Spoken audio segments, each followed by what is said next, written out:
دا چا تپوس کړی چې زما والد صاحب خپله نیا په خوب کې لیدلې ده یا د دې هلک نیا به مړه شوې ده او ته ویې ویلې څه شوي دي چې زما تپوس نه کوې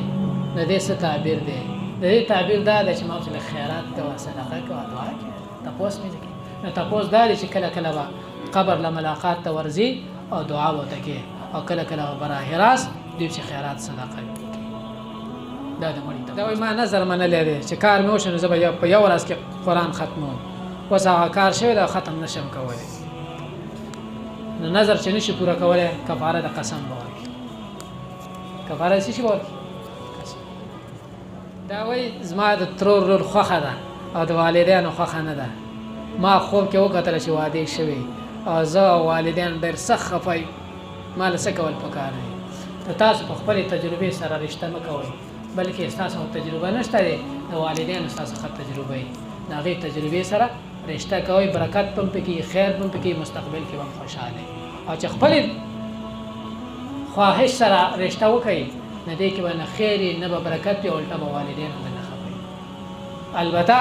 دومره کوئ چې استخاره په مخ کې کوئ بیا د استخارې څه کوم جواب دی هغه والدین ته بیانوئ چې دا رشته کې زما خیر شته یا مې نشته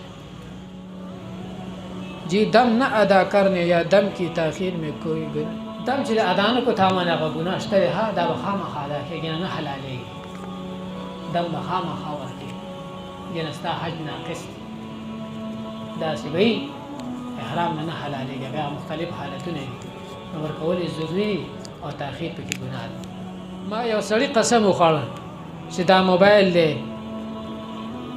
چې دا دی واخیستو نو زه به دا ماتوم بیا وروسته هغه څیز واخیستو نو قسم خوړون کې اوس ماتولو باندې قادر نه دی اړې په خوږېږي دا څنګه مات کړمه نه کفاره شته او که نه او کفاره شته موبایل مه ماتوه او کفاره ورکړه یو ښځه ده ماشومې وشي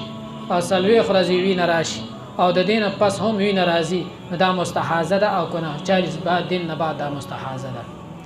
نو دا چې کوم دی استحاضه شوله دا به هر مونځ ته چې کوم دی او دس کوي او روژه به هم نیسي او د دې حیض به کله شمارېږي نو د حیض ایامو ته به رجوع وکړي چې مخکې میاشت کې څو ورځې د حیض وي هغه به د حیض وباسي باقي ایام به استحاض وي مونځ او دس به وکړي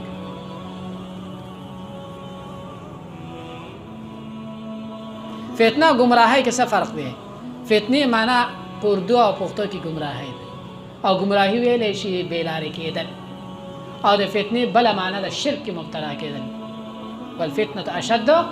من القتل کې مته ویل نو فتنې اطلاق په شرک هم کېږي په کفر هم کېږي او د کفر نه لاندې بېلارې کېدل دې معنی هم کېږي د دین د لارې اوړېدل ته څه ویلی شي فتنه ویل دا چا تپوس کړی حلوا چې نن سبا مشهوره ده کومه د هغه حلوا ده کومه چې احادیثو کې ذکر ده احادیثو کې د حلوا معنی ده خوږ څیز نو هر خوږ څیز چې کوم دی هغې ته څه ویلی شي حلوا حلونه دی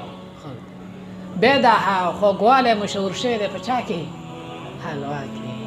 حالانکې د حلوا نه بغیر علاوه هم نور شیان ډېر خواږه دي هغې من وي تا په څه کېږي حلو کې